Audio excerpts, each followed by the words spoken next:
we are, back in the game room. One more box to add to the list. The Wizarding Trunk. I am unsure what the theme is, but I'm going to go with Hogwarts because we have some castle walls, some candle sconces, we have some suits of armor, we have some portraits, and decorative window, more suits of armor, and on the bottom is just some bricks. So looks like castle theme to me. So we're gonna go with that. Let's see what we have here. Stuff jumping out at me already. So we'll put that to the side, pick up what we found off the floor. Okay. So it looks like we got a little QR code, but it also says it on the back. So it says, "Hello, witches, wizards, and magical friends. We wanted to take a moment and let you know that we are taking your feedback into consideration regarding our digital spoilers, and this will likely be the last box with a digital spoiler. However, to still try and reduce waste, we do plan to place the spoiler on the back of a work of art so that it can be an item that we hope you will keep and display for your collection. As always, hoping you're well." So that's a good thing, because I did not want a digital spoiler. I do like having the sheets of paper in my hand and in the box, more importantly. Still, piece of paper, that this paper will end up in the trash with the QR code on it. The spoiler card, especially some of the fun ones they do, where it looks like the Daily Prophet, or they had one that was Honeydukes, those are worth the paper. This is not worth the paper it's printed on. But that being said, here's some more printed paper. We have our monthly page for the magical creatures, A to Z. Looks like we have the Leprechaun and the Leviathan. Two magical creatures I have actually heard of and know quite a bit about. So this will go right into my magical creature binder. Nothing wrong with this one. Good to go. Okay, and now the other thing that jumped out appears to be a book cover. So we have a tube, but the book cover is longer than the tube. So I think this is just to keep it safe in transit. So let's see what we got here. Ooh, I don't think it is a book cover. I think it is a map. So let's see if I can open this. So there we go. It is. I feel like we've gotten a map of magical creatures like this before, but this says the map of potion making. And then there's very, very gold foiled, which is very shiny. And it looks pretty cool. And then on every continent, they have pictures of the potions, and I guess where the ingredients or anything are done. So pretty cool. And let's see. Well, this thing does not want to be anywhere but the floor. So you can see some of that. They got a witch brewing a potion in a cauldron. And then we have gold foiling all in those clouds. And then we have another pestle and mortar and pestle down there. So, and then the map of potion making is very foiled. So very cool. Not bad. Okay, so now that those items that jumped out of the box, we can see what the box is supposed to look like. Okay, so there we go. A bunch of smaller boxes inside of a bigger box. We'll start with the plain one. In my experience, and from what I can remember at this very moment, usually this is the potion. And it looks like that was a good guess, because this is pickled horn slug. And look at that thing. I love it. Like this is exactly the kind of stuff that I want to see. It reminds me of like how in the like horror movies or whatever, you see like a brain in a jar, or like a baby shark, or in your chemistry classroom, or biology, I guess it would be, not chemistry. But I love it. I don't know what that is. and it's just creepy enough, especially in the amber colored liquid. I love it. Perfect. So we're going to put that. I do not want to break this and find out what all that stuff is. And does this have some glitter in it? I think it does have glitter in it. Oh yeah, you can see it some of there.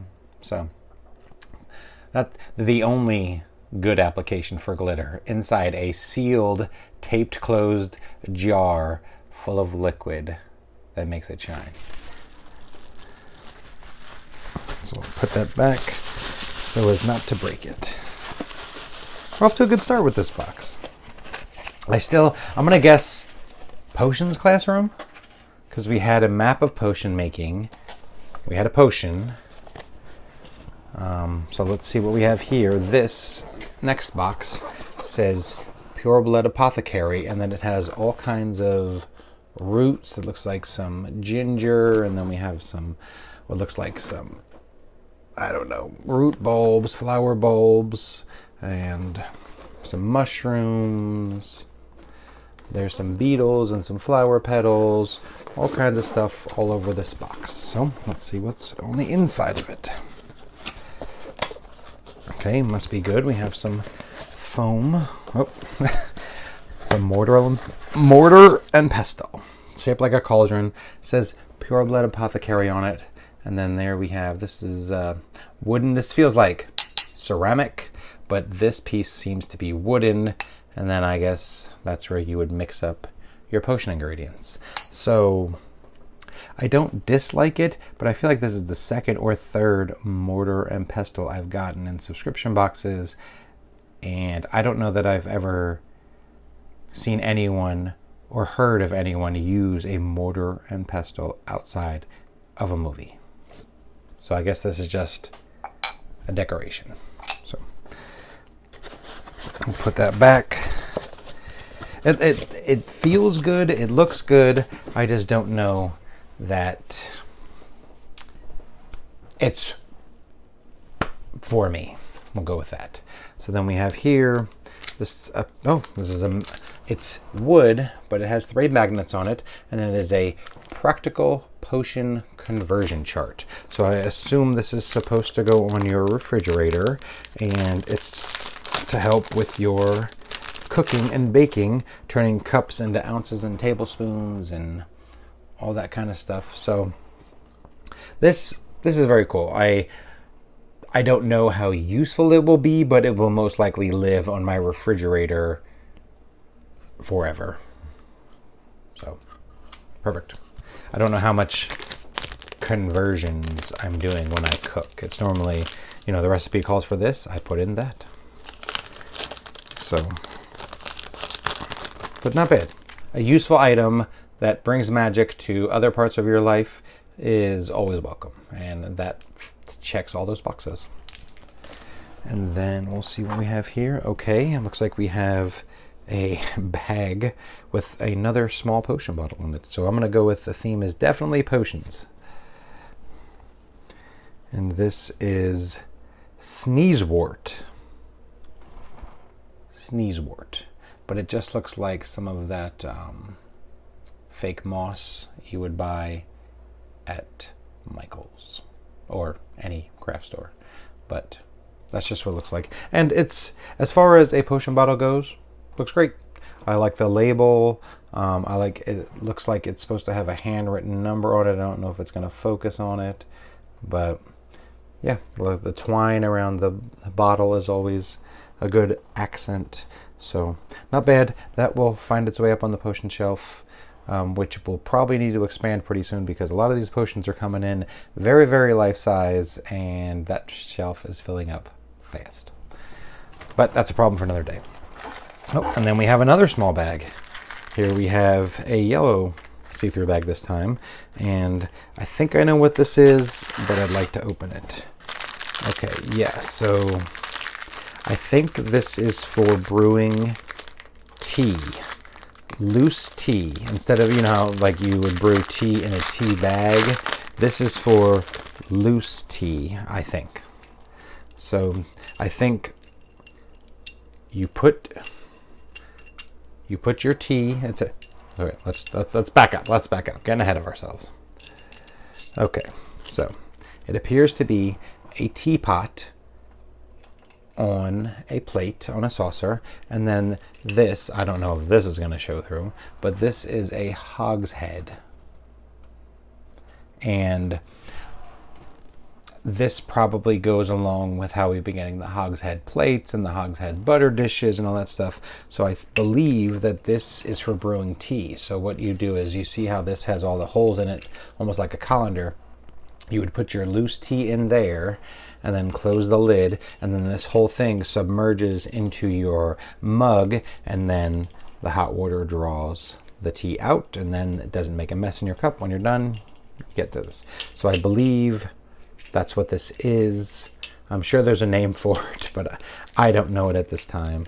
But not bad. I've seen a few of these. This is the biggest one I've ever seen by far. So you're going to have to have a chunky mug to fit a teapot inside of it. But there you go. So I guess that's potion making, in that you're brewing your own potion every time you make a cup of tea. Okay. So we have the pen. It looks like a potion bottle. I'm going to take it out and see if that moves. So yep, it does. So it looks like we have a very oddly shaped potion bottle with the paint scheme of a watermelon. It looks like somebody grabbed a watermelon, squished it in the middle, and now it's a potion bottle. But this pin has the lid that pops open. So pretty cool. Double clasp at the back. Not bad for a pen. I wonder, it seems that they've been doing like 3-pin sets, and then you randomly get whatever pin you get. So I'll be interested to see if that was the case, if I feel like scanning that QR code. And then, so it looks like we have 2 book-shaped items. They're definitely not books. They're most likely hollow. But okay, yep. So they are definitely not books because they are put together, but they open up. Oh, okay. I was expecting it to be just a big blank space. I like this very much. So it's a false book that has a bunch of shelves that you can store a bunch of stuff, and these are magnet closed, so they open a little bit tough. And then we have the books Potent Perils and Potion Perfection. Both are foiled pretty well. I think they would look great on the bookshelf over there, which the reason I thought that these were fake is because, you know, I have another potions book that's what it was. I'm not sure if this was, yep, the Wizarding Workshop, the Wizarding Trunk. So I got this one also from the Wizarding Trunk in a past box, which is just an empty book that looks, I mean, would you have ever known that that was a fake book without me showing you? And then looks like we have the smaller version, but much cooler on the inside. So don't quite know if I'm going to find a room on that bookshelf, but this will definitely find a home somewhere. Oh, and then this is an actual book. It is the PSDS, Potions Safety Data Sheet. School property, do not remove from the potion storeroom. And now when I page through that, this must have taken some work, because this is a legit book filled with all kinds of information.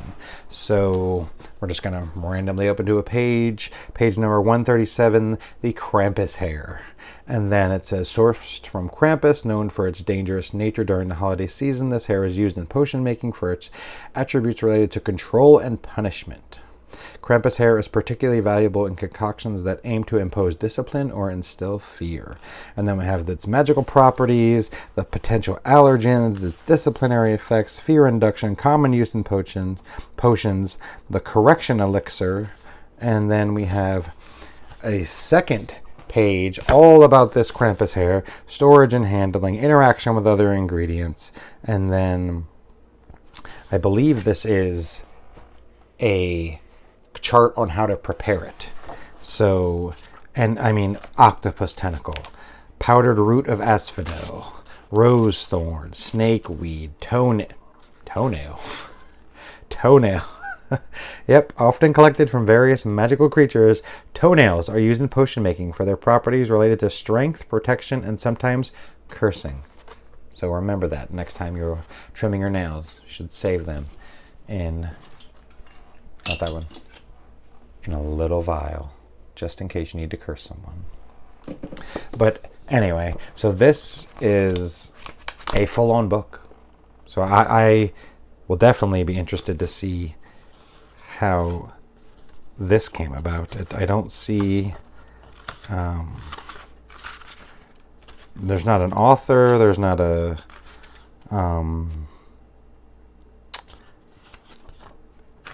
there's no, the Wizardry Workshop is what it says. So, there we go. A full-on book. Let's see how many pages it has.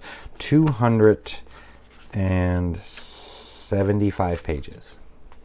So a legit book. So pretty cool. A lot of work went into this.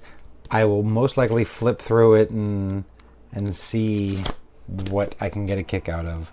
But other than that, probably a bookshelf item for another day. So not bad. And then looks like we just have some more paper replicas. Oh, quite a few paper replicas. So we'll start with what was on top. Potion ingredient. Okay, so this must be the information card about the potion that I got. The horned slugs.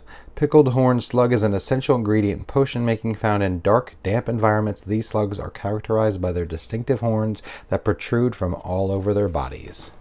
So there we go.